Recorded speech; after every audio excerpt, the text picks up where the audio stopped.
Eu sou Inês Rocha e este é o P24, quando a democracia cabe numa sala, as freguesias que elegem por plenário.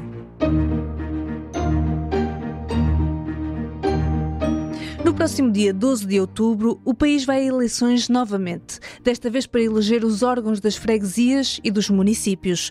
Serão eleitos 308 presidentes de Câmara e milhares de autarcas de freguesia, num contexto de crescimento do número de freguesias. É que com estas eleições, 135 uniões de freguesias voltam a eleger-se separadamente. São assim repostas 302 das freguesias agregadas pela reforma administrativa de 2012. Mas nem todo o país se dirige às mesas de voto para meter a cruzinha na lista que prefere eleger. Este ano há 37 freguesias a votar num plenário. São comunidades com 150 ou menos eleitores que se juntam no dia das eleições autárquicas para votar nos órgãos da freguesia. É uma forma de eleição rara, mas que está a crescer e é reflexo direto da desertificação do interior. Para perceber o que está por detrás deste fenómeno, neste episódio falamos com Adriana Castro, jornalista da secção de política do Público. Bem-vindos ao P24, o seu dia começa aqui. Adriana, bem-vinda ao P24. Para começar, como é que funciona exatamente uma eleição por plenário? É como o nome indica, uma reunião de eleitores com discussões e braços no ar, ou é diferente? Sim, olá Inês, obrigada. É assim, o nome plenário por si só, provavelmente, muita gente percebe efetivamente por braços no ar e coisas do género. Há efetivamente braços no ar no que toca à apresentação de candidatos. Portanto, eles apresentam-se no próprio dia, efetivamente com o braço no ar, mas a votação não é feita dessa forma. O voto secreto mantém-se. E, portanto, continua a haver distribuição de boletins de voto e há cruzes e são depositados depois em urna e não por braço no ar, o que fala-se por aí que sim, que, portanto, até em algumas notícias podemos ver, podemos ler, aliás, que essa eleição pode ser feita por braço no ar, mas não, as deliberações da Comissão Nacional de Eleições e as recomendações deles que deram, aliás, em 2021 e que se mantém este ano, dizem expressamente que o voto é secreto e tem que ser depositado em urna. Certo, já vamos a como é que estes votos se processam na prática, mas em termos de universo, estamos a falar de freguesias com menos de 150 habitantes, é um universo que está a crescer, certo? Estamos a falar de freguesias com 150 ou menos eleitores, porque às vezes os habitantes nem sempre se refletem nos eleitores recenseados. Portanto, e atualmente em Portugal são 37 as freguesias que se encontram nestas circunstâncias. É um aumento face a 2021, a altura em que eram 22, portanto são mais 15 no espaço de 4 anos, mas elas tinham descido drasticamente, ou seja, depois de ter havido a agregação de freguesias, portanto, de 2009 para 2013, houve uma descida muito drástica. Em 2009 havia 134 freguesias com 150 ou menos eleitores e depois, em 2013, o número desceu drasticamente e passaram a ser só 6. Ou seja, isto também nos indica que a agregação de freguesias ajudou, de alguma maneira, a adiar este problema, ou seja, as freguesias eram muito pequenas, estavam a perder população e a agregação conseguiu adiar isto, mas não resolveu de todo, porque este ano esse número voltou a subir, não está perto dos 134, mas continua a ser uma subida relevante face aos 4 anos, são mais 15. E, portanto, o problema foi simplesmente adiado e não resolvido. É importante dizer que nenhuma destas 37 freguesias são resultado da desagregação, porque um dos critérios para se desagregarem era não terem precisamente menos de 250 eleitores, portanto não é de toda uma consequência direta da desagregação. Mas o que pode acontecer é que o facto de essas uniões de freguesia se terem desagregado, principalmente se tratarem de territórios que estão efetivamente a perder população, podem, ou seja, correm aqui o risco de no futuro, se continuarem a perder população, terem efetivamente, algumas delas até de voltar a eleger por plenário, coisa que naturalmente já algumas já faziam antes de haver uniões de freguesia. Portanto, mais do que uma consequência direta desta desagregação de uniões de freguesia, o que isto revela é um problema mais profundo, que é de desertificação do interior. Sim, exatamente. É uma desertificação do interior, sobretudo, porque isto são distritos da Guarda, Castelo Branco, Viseu, portanto são territórios que estão efetivamente a perder população, e é uma perda que decorre também, por exemplo, de uma diminuição da atividade empresarial, também da saída de muitos jovens, não digo para emigrar, mas para irem trabalhar para cidades maiores, como Porto, Lisboa ou Braga, por exemplo, e que depois não regressam às terras. A par disso, há também, sobretudo, o fator do envelhecimento, não é, populacional, e não havendo netos nem filhos nos territórios para substituírem os avós, naturalmente a população vai diminuindo, e não tem havido propriamente uma tentativa de inverter este fenómeno. Uhum. Mas voltando aqui um bocadinho ao modelo para percebermos melhor, hum, estas reuniões são para eleger os elementos da junta, certo? Não, Sim. não das câmaras. Como é que funciona a eleição? Dizias que pode ser de braço no ar para apresentar os candidatos, mas como é que é uma reunião destas? Sim, então, a partir do momento em que são convocadas eleições autárquicas, estes plenários, por norma, são também marcados no próprio dia. Portanto, imaginemos que eu ou tu vivíamos numa freguesia com menos de 150, com 150 ou menos eleitores. Podíamos ir votar para a Câmara Municipal e para a Assembleia Municipal, mas o terceiro boletim para a Assembleia de Freguesia não estaria lá. Depois teríamos de ir ao plenário de cidadãos para votar, para eleger os membros da junta. Ou seja, a partir deste plenário, a partida não, a regra é que se realize no mesmo dia das eleições autárquicas, mas depois a junta, cessante neste caso, fica responsável por marcar a hora e o local para a realização deste plenário.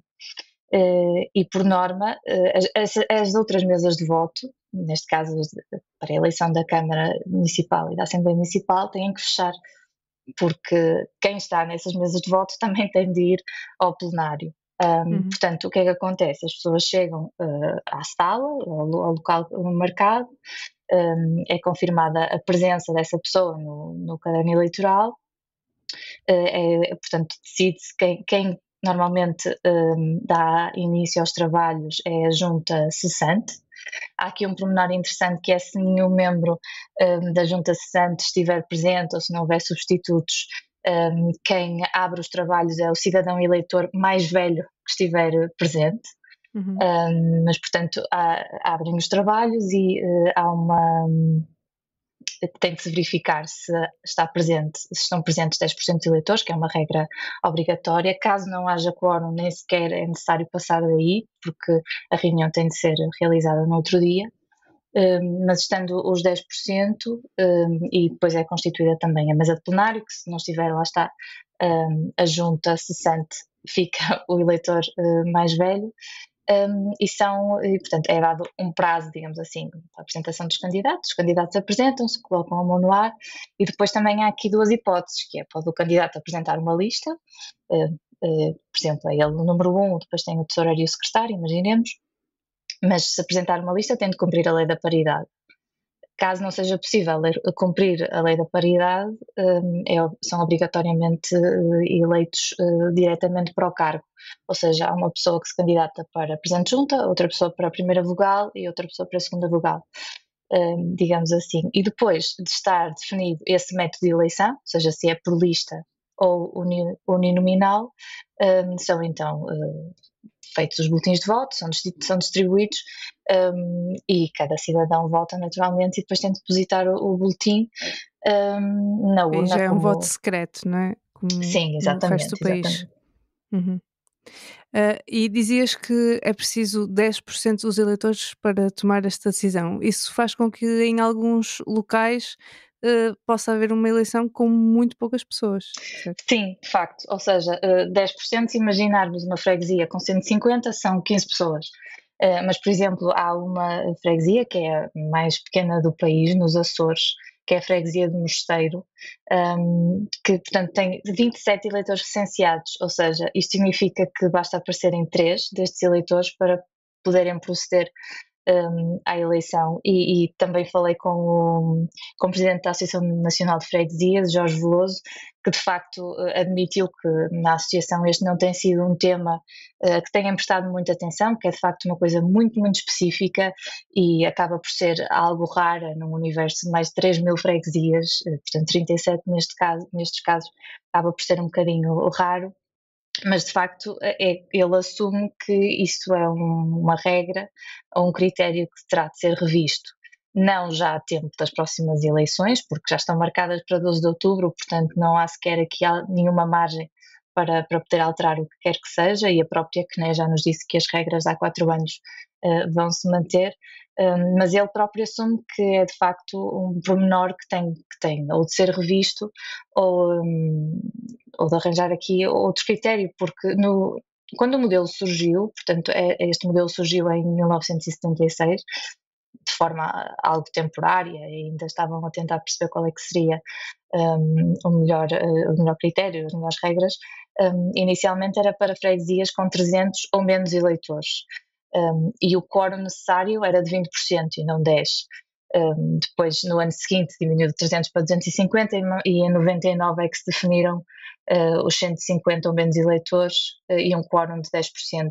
Mas eu também, isto é a interpretação minha, considero que talvez este número tenha descido precisamente pela perda de população, porque de facto, se o critério fosse, imaginemos, 250, ou seja, fosse 250 ou menos eleitores, não teríamos 37 freguesias a eleger por plenário, teríamos muitas mais.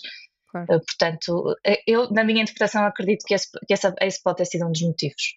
Uhum. Falaste com autarcas de freguesias muito pequenas. Como é que essas comunidades vivem o momento democrático? É uma festa? É uma formalidade? Como é que vivem estes momentos? Sim, por norma o que me disseram é que nestes dias há uma grande afluência, portanto, por norma as pessoas aparecem e querem participar. É uma coisa que não dura muito mais do que 1 hora, creio eu, mas é algo que as pessoas, ou seja, normalmente nós temos aquela questão, se é tão pouca gente, como é que fica a abstenção neste caso? Parece-me que neste caso a abstenção não é propriamente um problema, porque precisamente às vezes a proximidade ajuda as pessoas a sentirem-se mais, a sentir que a sua voz conta e que são ouvidas e que a sua participação efetivamente tem valor. O engraçado é que aquilo que me chamaram a atenção, e em particular a Presidente de Junta da freguesia de São João do Peso, que em Portugal continental é a freguesia mais pequena, tem 111 eleitores, o que ela chamou a atenção é para a data. A data é preciso ser escolhida muito bem, ou seja, a data não, a hora. É preciso escolher muito bem a hora. E então o que eles fizeram há 4 anos, que foi nas eleições em que ela foi eleita, a hora definida era a hora do almoço.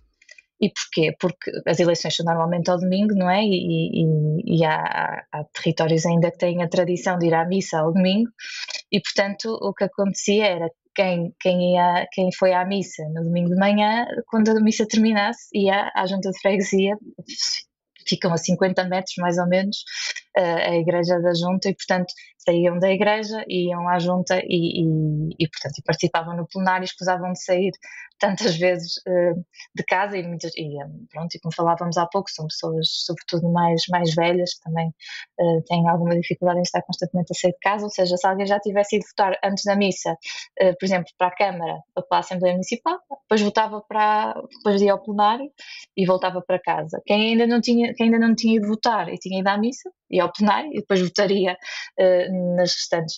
Portanto, eu não acredito que seja propriamente uma festa, porque é um fator que revela algum esquecimento por parte daquelas, naqueles territórios. As pessoas elegem por plenário porque são poucas e, portanto, porque o território está bastante esquecido, mas sentem que a palavra delas vale alguma coisa e, portanto, essa participação, por aquilo que me dizem, é bastante elevada. Uhum.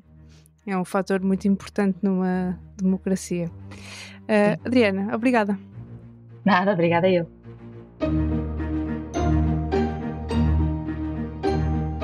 Para terminar, deixo-lhe uma sugestão de audição.